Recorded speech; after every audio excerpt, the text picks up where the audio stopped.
darling, this show is so good. My first impression was from all the middle finger memes. I thought this would be a meme show.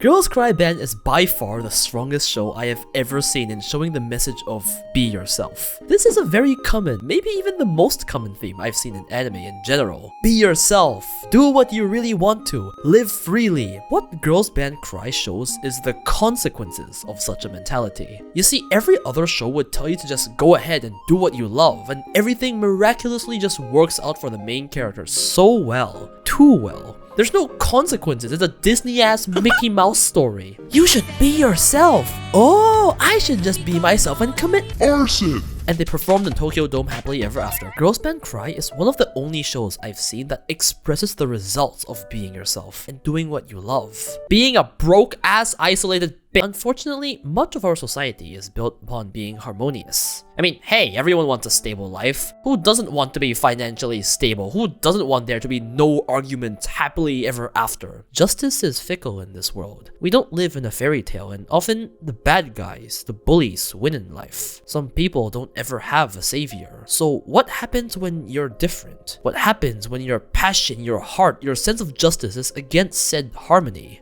You make a choice. Whether you follow your mind of the stability, your heart for the self-satisfaction, the money, the morals, who knows what's right or wrong? There's no correct answer. But at the end of the day, whether you live to regret it or not, you'll have to live with your choice. That is the tale, the harsh reality that Girls Band Cry shows. Nina follows her sense of justice to save a bullied girl, and what does she get? Getting fucking bullied by the girl she saved. Momoka follows her ideals of only singing music from the heart, and what does she get? Losing out on huge fame and money, losing her comrades, and barely getting by on part-times. The band chooses to express their true feelings through a new song, and what do they get? Little to no views and sales. The truth is, people do care about trends, people do care about numbers, and what your heart wants doesn't matter to most people. But if living true to yourself is that important to you, if the words that resonate in your heart matter to you that much, then no matter how irrational society deems it, no matter how much you may be condemned, you will still end up choosing that option.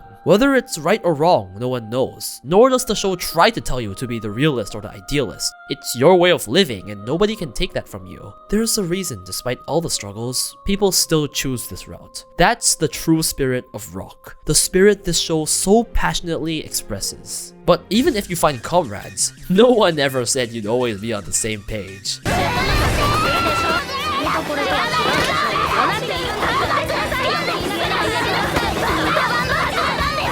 Bro, they argue more than a divorced couple. And that's impressive. Bro, they're shouting in each other's faces every 5 minutes. I don't even think all boys' schools are this bad. Honestly, some are so real, they're uncomfortable to watch. Every big decision, small decision, someone screaming their face off. Someone watched Tom and Jerry a tad too much as a child. But yeah, I get it. They're broke, they're overworked, they're lost, they got fucked in life. Of course they're stressed out of their asses. Everyone has fucking trauma, issues implanted in them. They're on edge all the time. No shit they'd start screaming at each other every minor inconvenience. But throughout all the memes, the tears, the good and bad times, they stuck to their ideals and stuck as one in the end. It makes me feel how connected they really are as a group. The opposite of love is indifference. They scream at each other because they care about each other, about everyone as a group. And it makes me feel a special bond as a group, so much more than the hey hey we are friends peaceful groups that are in so many girls' band idol.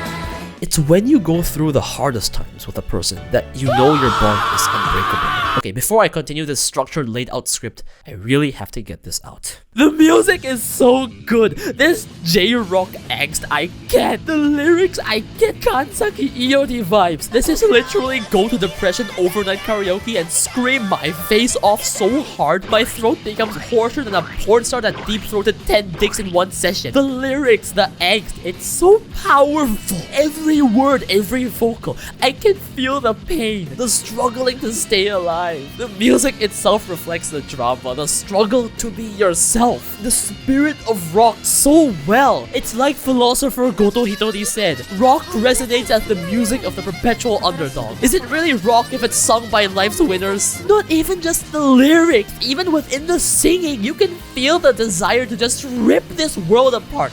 You can hear the voice cracks, the screams of desperation. It's just so beautiful. How the fuck is this voiced by a newbie teenager? Oh, wait, all of them are. What the shit crack talent is Japan on? Let's say it together. Fuck the world. Nina is a crazy ass gremlin, and I don't say that lightly. She is not waifu material. Not in the fucking slightest. In fact, none of them are. We have pushing all feelings unjustly on you. Fake adult. The personification of fight, fight, fight. Frankly, a bit of a bitch. And actually, I guess you're fine. Look, if I see a psycho girl swinging a light, a ceiling light, in the fucking street, I'm running, bro. This bitch crazy. Nina's sense of justice, sense of self, is crazy. And frankly, I wouldn't have the balls to do half the things she does. Honestly, she can be annoying, even as a third party watching. I got annoyed or felt secondhand embarrassment from some of the venting and screaming in public. Even I thought she was way too idealistic or childishly irrational at times. Bro, why are you forcing Momoka to tell you her life story? She doesn't owe you anything. But if there's one thing I can say, she's real. She's a traumatized girl who moves halfway across the country without a life goal. A lost, bullied teenager without a job, about to cut ties with her family. The insecurity has to be unreal. Yes, she can be, not nice to deal with sometimes, but she has her kind points. She cares about her bandmates. She can be selfish. She's just human. A human who, through all of her trauma, had the strength to stick to being herself. You can really see how she slowly changes throughout the show, from a traumatized teenager who couldn't even trust in the goodwill of others, to trusting Tomo and Lupa immediately, to making up with her family and cherishing all her bandmates more than anything else. She may still be that thick-skulled, irrational, emotional girl, but she's grown. And throughout all that, she never strayed from her heart. And I think that single trait deserves more respect than anything in the world.